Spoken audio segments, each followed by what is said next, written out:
Dad snapped. You never invite us over. Maybe you're hiding something. Mom smirked. Or you're too good for this family now. My brother rolled his eyes. He probably spends all his money on himself anyway. I put my fork down and said, Actually, there's something I've been waiting to tell you. The whole table froze when I pulled out the old family photos. I, 32M, finally told my family why they're never welcome in my home. The Sunday dinner invitation had come through a text from Mom 3 days prior. It wasn't a request. It was one of those messages that made it clear refusing wasn't really an option. So there I sat, fork in hand, pushing overcooked pot roast around my plate while my family picked apart my life with the precision of vultures on roadkill. Dad had started it, like he always did. He mentioned something about how I never invited them over to my place anymore, his tone dripping with that specific brand of accusation he'd perfected over the years. The implication hung there, that I was hiding something, that I thought I was too good for them now that I'd moved across town and wasn't at their beck and call every weekend. Mom jumped in immediately, that smirk playing at the corner of her mouth. She suggested maybe I'd gotten too fancy for my own family, living in my nice neighborhood while they were still in the old house. The one I'd grown up in. The one I'd spent 20 years trying to escape.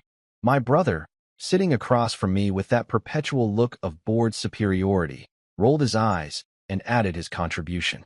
He figured I probably spent all my money on myself anyway, which was rich coming from someone who'd borrowed $5,000 from me last year and never mentioned paying it back. I set my fork down carefully. The metal clinked against the plate louder than I'd intended, and the sound cut through their complaints like a knife. I told them there was actually something I'd been waiting to tell them, something I'd been holding on to for the right moment. The table went silent. Dad's jaw tightened. Mom's smirk faltered. My brother stopped mid-chew. I reached into my jacket pocket and pulled out the envelope I'd been carrying for 3 weeks. Inside were photos, old ones, from when I was a kid. I laid them out on the table one by one, watching their faces change as they recognized what they were seeing. The first photo showed me at 8 years old, standing in the backyard with a baseball glove that was 2 sizes too big. Dad had promised to play catch with me that day. He never showed up, went to my brother's soccer tournament instead. I'd waited for 3 hours. The second was for my 10th birthday. The cake was there, the decorations were there, but if you looked closely at my face, you could see I'd been crying. Mom had forgotten to invite any of my friends because she'd been too busy organizing my brother's graduation party that was still 2 months away. I explained calmly that these weren't just random photos. They were a timeline, a carefully documented history of every broken promise, every missed event, every time I'd been made to feel like I didn't matter because I wasn't the golden child. Dad started to interrupt, but I kept going. I pulled out the next photo, me at 13, holding a certificate for making honor roll. Nobody had come to the ceremony.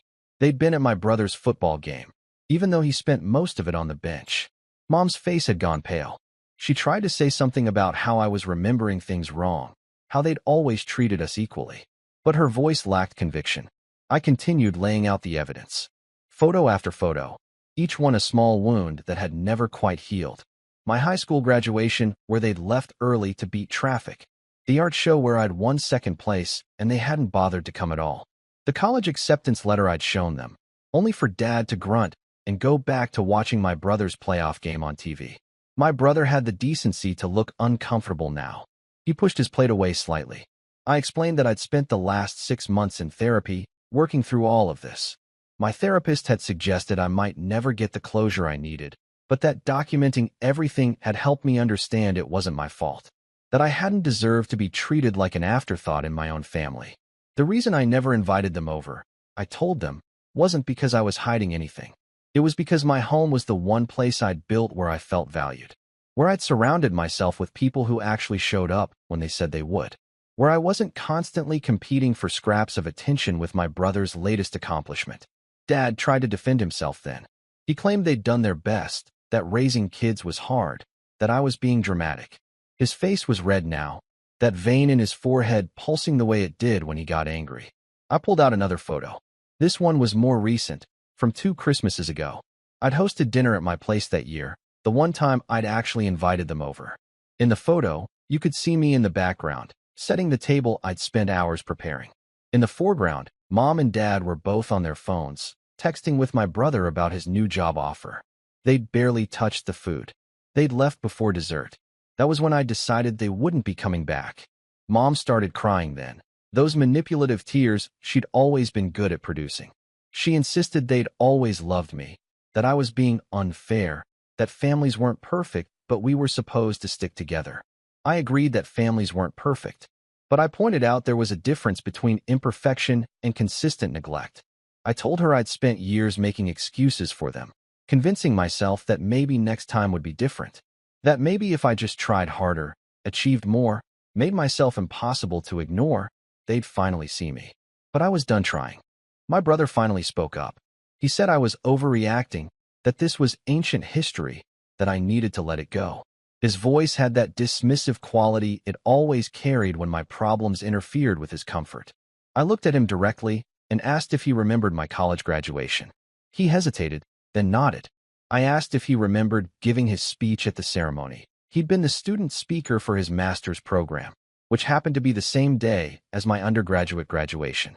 He remembered that part clearly. I asked if he remembered that our parents had chosen to attend his speech instead of my ceremony, that I'd walked across that stage, accepted my diploma with honors, and looked out into the crowd to see an empty seat where my family should have been. He went quiet.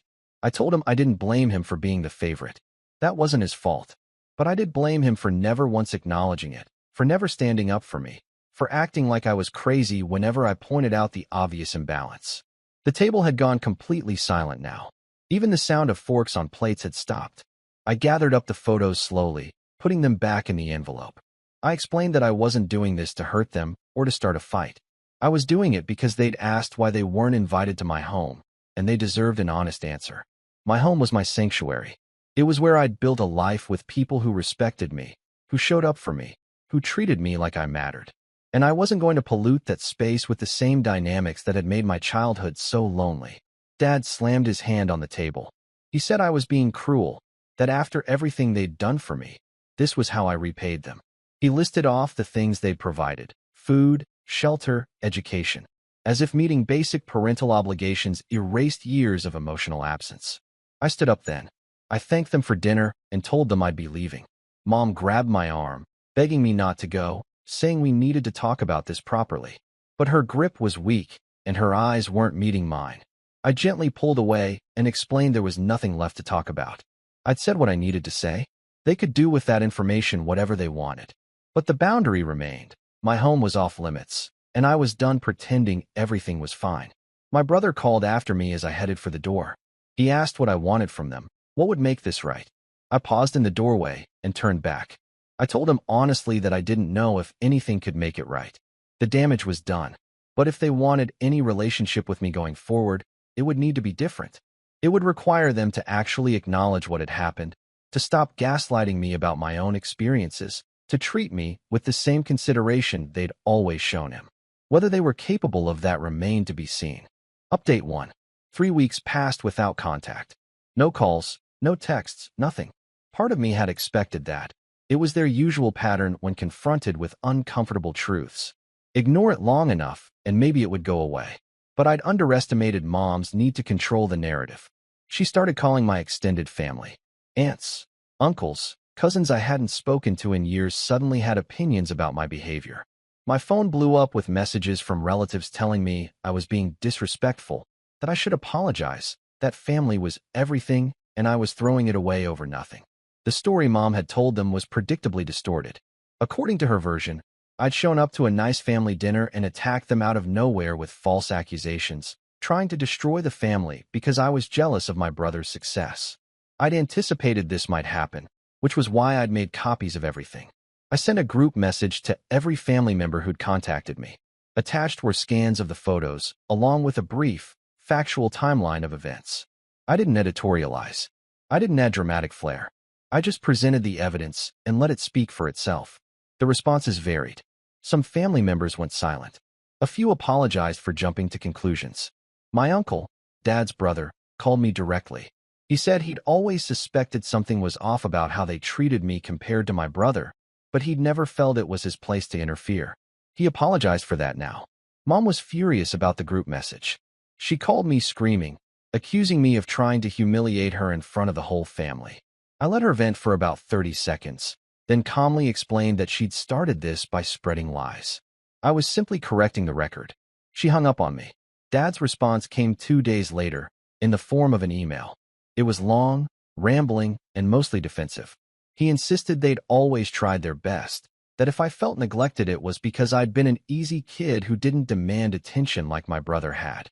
He actually wrote that it was somehow my fault for not being difficult enough to warrant their focus. The email ended with a guilt trip about how I was tearing the family apart and how disappointed he was in me. I didn't respond.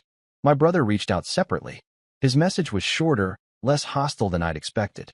He admitted he'd never realized how different our experiences had been growing up. He'd always just assumed we were both treated the same, and he was starting to understand that maybe he'd been too absorbed in his own life to notice. It wasn't an apology exactly, but it was closer to accountability than I'd gotten from our parents.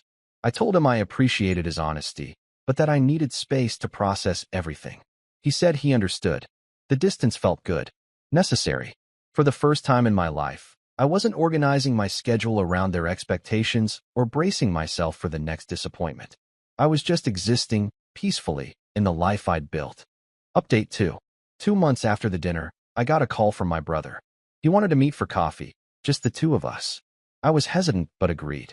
We met at a neutral location, a cafe halfway between our neighborhoods. He looked tired, older than I remembered, though it had only been weeks since I'd seen him. He started by apologizing properly this time. He said he'd spent the past 2 months really thinking about everything I'd shown them, about our childhood, about the pattern of behavior I'd outlined. He'd even talked to his therapist about it. Apparently his wife had been pushing him to work on some things, and this had become part of that conversation. He admitted he'd benefited from the favoritism without ever acknowledging it existed, that he'd gotten so used to being the priority that he'd stopped questioning whether it was fair. He said he was sorry for dismissing my feelings all those years, for not standing up for me, for letting me bear the weight of their neglect alone. I appreciated the apology. I told him that honestly. But I also explained that sorry didn't erase the past, and I wasn't sure yet what our relationship could look like going forward. He nodded, said he understood. Then he told me something I hadn't expected. Our parents were apparently talking about selling the house. Mom had mentioned it to him during a phone call, framed as a financial decision, but really, he suspected, motivated by wanting to escape the memories I'd brought up, to start fresh somewhere new and pretend none of this had happened. I wasn't surprised. Running from problems was their specialty. My brother said he'd told them he wouldn't help with the move unless they dealt with this properly, that he was done enabling their refusal to take accountability. His wife had apparently been instrumental in helping him see how toxic the family dynamics were. I asked him what their response had been. He laughed bitterly and said Mom had cried and Dad had gotten angry. Standard operating procedure. But for the first time, he hadn't backed down. He'd told them flat out that they'd failed me as parents, and until they acknowledged that, he was maintaining his own boundaries with them. Part of me felt vindicated. Another part felt sad that it had taken this long, that my brother had needed his wife to point out what should have been obvious. But mostly I felt tired. We talked for another hour. He asked about my life, my job, the things I was doing for myself. I realized it might have been the first time he'd ever really asked about my life without it being performative or obligatory. As we left, he asked if maybe we could try to build something new between us, a relationship that wasn't tied to our parents' dysfunction. I told him maybe, that I'd need time to trust that he was serious about changing, but that I was willing to see where things went. It wasn't forgiveness exactly, but it was a door left open instead of slammed shut. Update 3. 4 months after the dinner, Mom finally reached out with something resembling accountability. Not a full apology, she still couldn't quite manage that, but an acknowledgement that maybe she hadn't always been aware of how her actions affected me. She asked if we could talk. I agreed to a phone call. She cried through most of it, talked about how hard it had been raising 2 kids, how my brother had always needed more attention because of his anxiety issues as a child, how she'd just assumed I was fine because I never complained. I pointed out that I had complained, multiple times, and I'd been ignored every time. She went quiet at that. I told her I understood parenting was difficult. I even acknowledged that my brother probably had needed more support in some ways. But that didn't excuse the complete imbalance, the missed events, the years of being made to feel invisible in my own family. She asked what she could do to fix it. I told her honestly that I didn't know if she could, That trust, once broken this severely, didn't just magically repair itself because someone finally admitted fault. That I needed to see consistent change over time before I could even consider letting them back into my life in any meaningful way. She asked what consistent change looked like. I gave her concrete examples. Showing up when she said she would. Remembering important dates without me having to remind her. Actually listening when I talked instead of waiting for her turn to speak. Treating me with the same consideration she automatically extended to my brother. Basic things, really. Things most parents did without thinking. She promised she'd try. I told her I'd believe it when I saw it. Dad never called. I heard through my brother that he was still angry, still insisting I'd overreacted. That was fine. I'd stopped needing his validation years ago. My life continued without them in it. I got a promotion at work. Started dating someone who actually showed up for me consistently. Deepened friendships with people who valued my presence. My home remained my sanctuary, filled with plants I'd nurtured, books I'd collected, photos of moments that actually mattered. The people who visited were people who'd earned that privilege through respect and reciprocity. Sometimes my brother stopped by. Those visits were cautious at first, both of us navigating new territory. But slowly, carefully, we were building something that felt more authentic than what we'd had before. Mom sent occasional texts, small attempts at connection, articles she thought I'd like, questions about my life. I responded sometimes, brief but not unkind. Baby steps towards something that might eventually resemble a relationship, though it would never be what it could have been if she'd done this work 30 years ago. The photos stayed in that envelope, tucked away in a drawer. I didn't need to look at them anymore. I'd said what needed to be said, set the boundaries that needed to be set. And for the first time in my life, I wasn't carrying their dysfunction around like a weight on my shoulders.